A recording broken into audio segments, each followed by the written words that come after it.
اور آج یہ بتانا بہت ضروری ہے اس قوم کو کہ اس کی داغ ویل جو تھی وہ ڈاکٹر عبدالقدیر خان صاحب انہوں نے ہی رکھی تھی ایٹمی قوت کی بنانے میں پاکستان کو. اس میں بعد میں ڈاکٹر سمرمند مبارک اور ان کی پھر ٹیم شامل ہوئی اور ان کی بہت بڑی ایفرٹ ہے. اور جب دھماکے ہوئے تو ڈاکٹر سمرمند مبارک کا اسٹیٹمنٹ آ چکا ہے. اب لوگ کچھ بھی کہتے پھریں کہ نواز شریف نہیں چاہتے تھے وغیرہ وغیرہ, تو ڈاکٹر سمرمند مبارک کہتے ہیں کہ نواز شریف جو تھے وہ اڑ گئے تھے کہ ہم نے دھماکے ہر صورت کرنے ہیں. اچھا, اس موقع پر اس ایٹمی پروگرام کے بانی جو تھے جناب ذوالفقار علی بھٹو, پاکستان پیپلز پارٹی کے بھی بانی, ان کو خراج تحسین پیش نہ کرنا یہ بہت بڑے ظلم اور زیادتی کی بات ہے. پاکستان میں ایٹم بم کی بنیاد, اس پہ جو کام کا آغاز ہوا تھا وہ جناب ذوالفقار علی بھٹو کے دور میں ہوا تھا. ان کو بھی قربانی دینا پڑی اس سلسلے میں پھر, اور یہ قربانیوں کا سلسلہ ہے. اگر ذوالفقار علی بھٹو نے ایٹم بم کی بنیاد رکھی تو انہیں اپنی جان کا نذرانہ دینا پڑا, ان کو قربانی دینا پڑی, پھر اپنے بچوں کی قربانی, اپنے دونوں بیٹوں کی, اور اس کے بعد اپنی بیٹی کی قربانی. تو جس بندے نے ایٹم بم کی بنیاد رکھی تھی اس کو چھوڑا نہیں گیا, اس کو سزا دی گئی. نواز شریف نے 1998 میں, اگر آج کے دن 28 مئی 1998 کو یہ ایٹمی دھماکے کیے نا, تو اس کے بعد پھر نواز شریف صاحب کا تختہ الٹا گیا تھا. آپ کو یاد ہوگا ہر چند کہ ان سے بھی یہی غلطی ہوئی تھی جو عمران خان صاحب سے ہوئی ہے, آرمی کو چھیڑ چھاڑ, ان کے معاملات میں مداخلت. جناب نواز شریف نے 12 اکتوبر 1999 کو, یعنی کہ اس واقعے کے تھوڑا عرصہ بعد ہی 12 اکتوبر 1999 کو, ایک سال کے بعد سمجھ لیں آپ, یہ 28 میں ہی ہے 1998 اور یہ 12 اکتوبر 1999, یعنی کہ سوا سال سارا بنتا ہے. تو میاں نواز شریف صاحب نے اس وقت کے chief of army staff general Pervez Musharraf جو ہیں, ان کو جب وہ دورے پہ تھے تو انہیں ان کے عہدے سے ہٹا کر جنرل ضیاء الدین بٹ صاحب کو چیف آف آرمی اسٹاف بنا دیا, جس کا آرمی نے سخت نوٹس لیا کہ جب چیف موجود نہیں ہے تو یہ غیر آئینی اور غیر قانونی اور اتنی اجلت میں یہ آپ نے کام کیوں کیا. تو پھر آپ کو پتہ ہے جو رجیم چینج جیسے بھی ہوا, میاں صاحب پر طیارہ ہائی جیکنگ کے کیسز بنے اور پھر رحمت علی جعفری کی عدالت میں پھر میاں صاحب کو جانا پڑا اس ملک سے. تو کہا جاتا ہے کہ میاں صاحب کو ایٹمی دھماکے کرنے کی سزا دی گئی. یہ مسلم لیگ نون نے بیانیہ بنایا تھا, تو اس کو لنک کیا انہوں نے ایٹمی دھماکوں کے, میاں صاحب کو جناب اس کی سزا ملی, حالانکہ میاں صاحب کو ایک غیر آئینی اقدام پر سزا ملی تھی. میں اس بحث میں بھی نہیں پڑھنا چاہتا, بڑا مبارک دن ہے آج کا, تو مبارک دن میں متنازع باتیں کر کے مزہ کرکرا کرنے کی کیا ضرورت ہے. جی, باہر کیا کہا جاتا ہے مسلم لیگ نون کا جو بیانیہ ہے اس وقت کا کہ میاں صاحب کو اس کی سزا دی گئی. اچھا, محترمہ بینظیر بھٹو اس وقت کی اپوزیشن لیڈر تھیں اور انہوں نے بھی اس پہ ظاہر ہے کہ قومی کاز تھا, اور محترمہ ہم سے, مجھ سے, آپ سے زیادہ اس ملک سے محبت کرتی تھی. جی, تو محترمہ نے بھی ظاہر ان پہ بھی دباؤ آیا ہوگا کہ آپ کسی طریقے سے اسے روکیں. انٹرنیشنلی بہت زیادہ دباؤ آیا ہوگا محترمہ بینظیر بھٹو پر, لیکن وہ بھی چٹان کی طرح ڈٹ گئی, جیسے وزیر اعظم نواز شریف ڈٹ گیا, جیسے اس وقت کے چیف آف آرمی اسٹاف ڈٹ گئے, جیسے اس وقت کی ساری اسٹیبلشمنٹ ڈٹ گئی. تو ڈیفینیٹلی اپوزیشن لیڈر کا ایک بہت بڑا کردار تھا. انہیں بھی کہا گیا ہوگا کہ پاکستان پھر اس کا خمیازہ بھگتے گا. تو اگر آپ پاکستان کو بچانا چاہتی ہیں یا اپنی سیاست کو بچانا چاہتی ہیں تو آپ اس کو روکیں. تو محترمہ نے ڈٹ کر اس کا مقابلہ کیا, تو ان کو بھی خراج تحسین پیش کرنا چاہیے کہ پوری اس وقت کی جو لیڈرشپ تھی, اپوزیشن بھی اور حکومت بھی, انہوں نے ڈٹ کر اس کا مقابلہ کیا, جتنا بھی پریشر تھا, جتنا بھی عالمی دباؤ تھا. اور پاکستان نے پھر بلاخر 28 مئی کو چاگی کے مقام پر 6 ایٹمی دھماکے کر کے یہ ثابت کر دیا کہ پاکستان ایک ناقابل تسخیر قوت کا نام ہے. پاکستان ہمیشہ قائم رہنے کے لیے بنا ہے, اور پاکستان نہ فوجی اعتبار سے ایک چھوٹا ملک ہے, نہ جغرافیائی اعتبار سے ایک چھوٹا ملک ہے. یہ بات آپ بھول جائیں. بھارت اگر اپنے جغرافی کے اعتبار سے, اپنے حجم کے اعتبار سے, اپنی آبادی کے اعتبار سے اور اپنے فوجی تعداد کے اعتبار سے خود کو بڑا ملک سمجھتا ہے, تو وہ یہ بھول جائے پاکستان اس کو برابر کی ٹکر دے گا. پاکستان کے 7 لاکھ جو فوجی ہیں وہ اس کے 27 لاکھ فوجیوں پر بھاری ہیں. یہ پاکستان نے پیغام دیا, اور پاکستان کے سائنسدانوں نے یہ پیغام دیا, جناب ڈاکٹر عبدالقدیر خان صاحب اور جناب ڈاکٹر سمرمند مبارک اور ان کی پوری ٹیم نے, کہ پاکستان کے سائنسدان دنیا کے کسی ملک کے سائنسدانوں سے بھی کم نہیں ہیں، اور ایٹم میں تو خیر پوری دنیا میں سب سے آگے ہیں۔ اور پھر سمیر اس میں ایک اور بات لنک کرتا چلوں، اس کی سزا ذوالفقار علی بھٹو کو شاید ایٹم بم کی سزا نہ ملی ہو، سیاسی معاملات ہوں، شاید محترمہ کی شہادت جو ہے اس کے عوامل کچھ ہوں، جیسے میں نے عرض کیا شاید نواز شریف کی جو سزا تھی اس کے عوامل کچھ اور ہو، لیکن جس بندے کو خالصتاً اس بات کی سزا ملی کہ اس نے پاکستان کو ایٹمی قوت کیوں بنایا، وہ ڈاکٹر عبدالقدیر خان تھے جی۔ اس میں کوئی شبہ نہیں ہے کہ انہیں خالصتاً اس بات کی سزا ملی کہ انہوں نے پاکستان کو ناقابل تسخیر کیوں بنایا۔ پھر ڈاکٹر عبدالقدیر خان صاحب کے ساتھ جو ہوا اس نے اس قوم کو شرمندہ کر دیا ہے۔ ہم ڈاکٹر عبدالقدیر خان صاحب کی قبر کی مٹی کے ساتھ بھی آنکھیں نہیں ملا سکتے، پوری قوم۔ اچھا، جب 9/11 ہوا اور اس کے بعد پرویز مشرف سے کہا گیا کہ آپ کے ملک کے خلاف ہم ایک ایڈوینچر کریں گے، ان لوگوں کے خلاف جنہوں نے ایٹمی راز جو ہیں اور ایٹم کے پھیلاؤ میں مدد دی ہے، تو پھر ہمیں قربانی کا بکرا ڈھونڈنا پڑا، اور ہم نے صرف ایک فرد واحد پر الزام لگا کہ جناب ڈاکٹر عبدالقدیر خان جو ہیں انہوں نے ایک دوست ملک کو ایٹمی ٹیکنالوجی دی ہے اور اسے ایٹمی قوت بننے میں مدد دی ہے، یہ ہیں وہ غدار جنہوں نے ایٹمی پھیلاؤ کیا۔ تو ڈاکٹر عبدالقدیر خان صاحب پھر وہ بندہ جو سب سے بڑا محسن تھا، آج جس کی ہم سلور جوبلی منا رہے ہیں۔ میں نے پہلے عرض کیا کہ ذوالفقار علی بھٹو سے لے کر یہ سفر محترمہ بینظیر بھٹو سے ہوتا ہوا نواز شریف تک، یہ سارے مبارکباد کے مستحق ہیں، لیکن جو سب سے زیادہ مبارکباد کے مستحق تھے وہ ڈاکٹر عبدالقدیر خان تھے، جن کی کاوشوں سے، جن کی محنت سے، جن کی ذہانت سے، جن کی انتھک محنت سے پاکستان آج ناقابل تسخیر ہے۔ ہم بڑے فخر سے بتاتے ہیں، آج ہم اس کی سلور جوبلی تقریبات منا رہے ہیں، آج ہم بڑے فخر سے کہہ رہے ہیں، بڑے تفاخر سے ہم یہ بتاتے ہیں کہ ہم دنیا کی 7ویں ایٹمی قوت ہیں، ہم عالم اسلام کی پہلی ایٹمی قوت ہیں۔ ڈاکٹر عبدالقدیر خان جس نے یہ سارا کارنامہ سر انجام دیا تھا، پھر ہوا یہ کہ اس ڈاکٹر عبدالقدیر خان کو ہم نے غدار ثابت کیا، کہا کہ یہ ہے وہ دہشت گرد جس نے ایٹمی پھیلاؤ میں مدد کی ہے بہت سارے ممالک کی، اس نے دی ہے ٹیکنالوجی دوسرے ممالک کو بھی، اور یہ ہے عالمی مجرم۔ تو پھر اس کا نتیجہ یہ نکلا کہ ڈاکٹر عبدالقدیر خان باقی جو زندگی تھی ان کی، جس نے انڈیا کو ایٹمی قوت بنایا تھا، ان کے ڈاکٹر ابوالکلام، ان کو تو انہوں نے اپنا پھر صدر بھی بنایا بھارت کا۔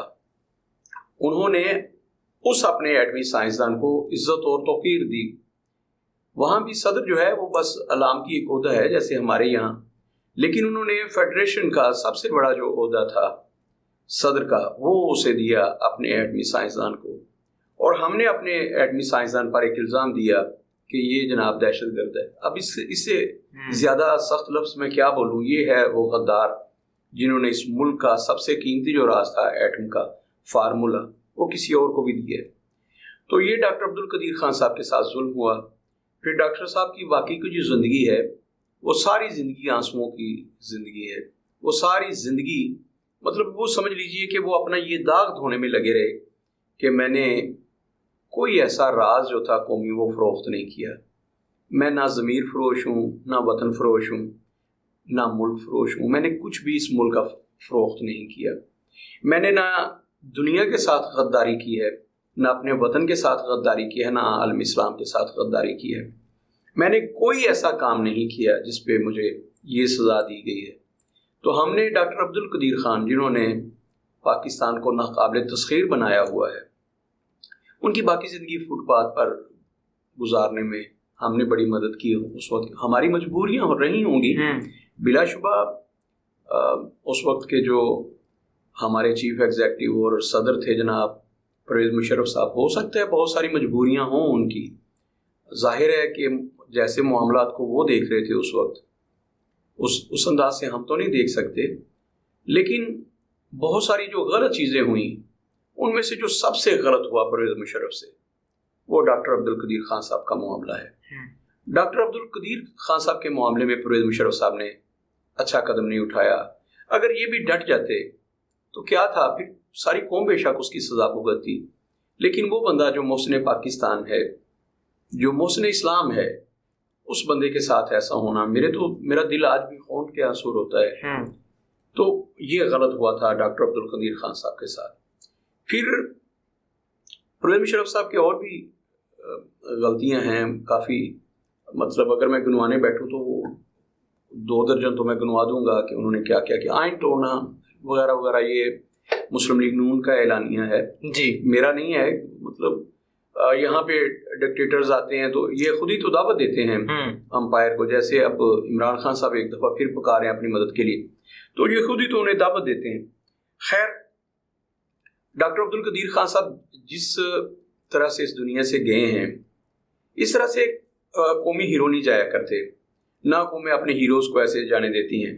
میں سمجھتا ہوں کہ جس طرح ہم یوم تکبیر مناتے ہیں، اسی طرح ہم ڈاکٹر عبد القدیر خان صاحب کی سالگرہ اور برسی کو سیلیبریٹ کیا کریں، بالخصوص ان کی برسی کو. یہ جو داغ ان پہ لگا ہے ڈاکٹر عبد القدیر خان صاحب پہ، یہ پوری قوم کو مل کے دھونا ہے. اگر آپ پوری قوم مل کے ڈاکٹر عبد القدیر خان صاحب کے ان کی قبر پر لگا ہوا یہ دھبا مٹا نہیں سکتے، تو آپ کو یوم تکبیر منانے کا کوئی حق حاصل نہیں ہے. میں سمجھتا ہوں کہ مجھے تو کوئی حق حاصل نہیں ہے کہ میں ڈاکٹر عبد القدیر خان صاحب کا ذکر کیے بغیر، ان کو خراج تحسین پیش کیے بغیر، میں ذوالفقار علی بھٹو اور میاں نواز شریف کو تو خراج تحسین پیش کروں کہ انہوں نے ایٹمی قوت بنانے میں داغ بیل ڈالی تھی ذوالفقار علی بھٹو نے، اور جناب نواز شریف نے وہ دھماکے کر کے پاکستان کو ناقابل تسخیر ہونے کا اعلان کر دیا، ان کو تو خراج تحسین پیش کروں. لیکن ایکچولی جس بندے کی محنت کی وجہ سے، جس بندے کی جد و جہد کی وجہ سے، جس بندے کی قربانی کی وجہ سے پاکستان ناقابل تسخیر بنا، وہ بندہ ایک داغ لے کے منو مٹی کے تلے چلا جائے، اور اس پر آج بھی یہ داغ ہو کہ اس نے اس ملک کے ساتھ غداری کی تھی، عالم اسلام کے ساتھ غداری کی تھی، اس قوم کے ساتھ غداری کی تھی.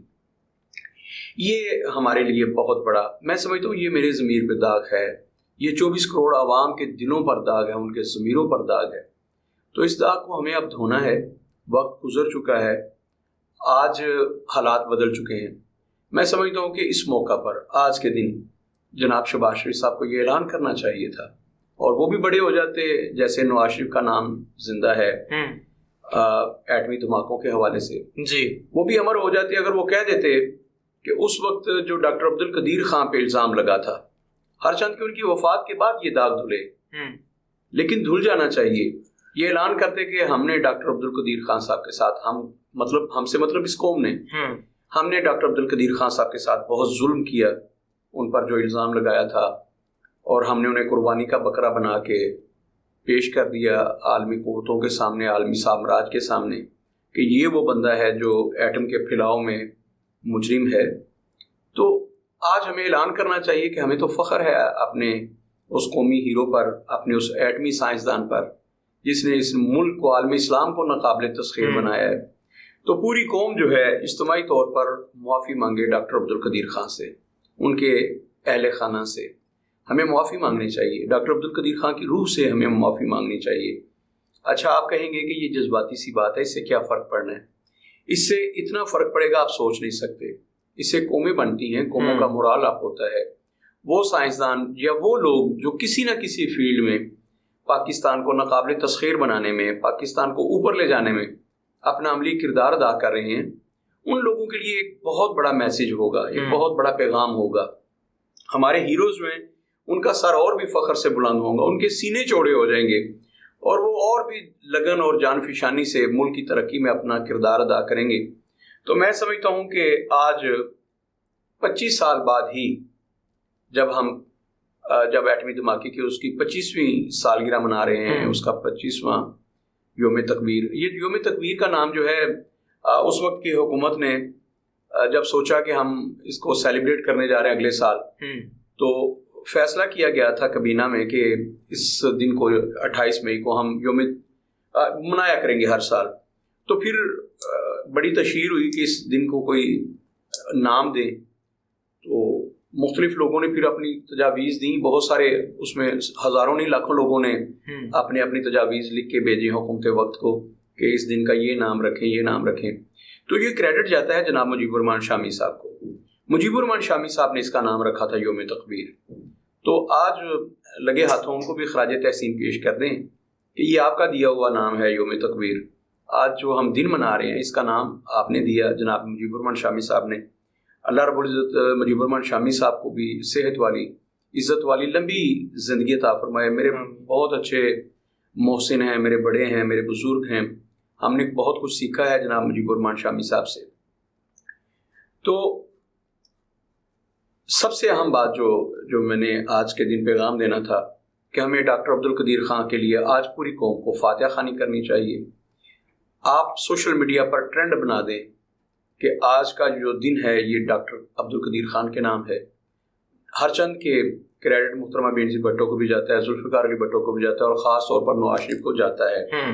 لیکن میں سمجھتا ہوں سب سے بڑا کریڈٹ جو ہے جو اس کے مستحق ہیں وہ ڈاکٹر عبدالقدیر خان, ڈاکٹر سمرمند مبارک اور ان کی پوری ٹیم ہے.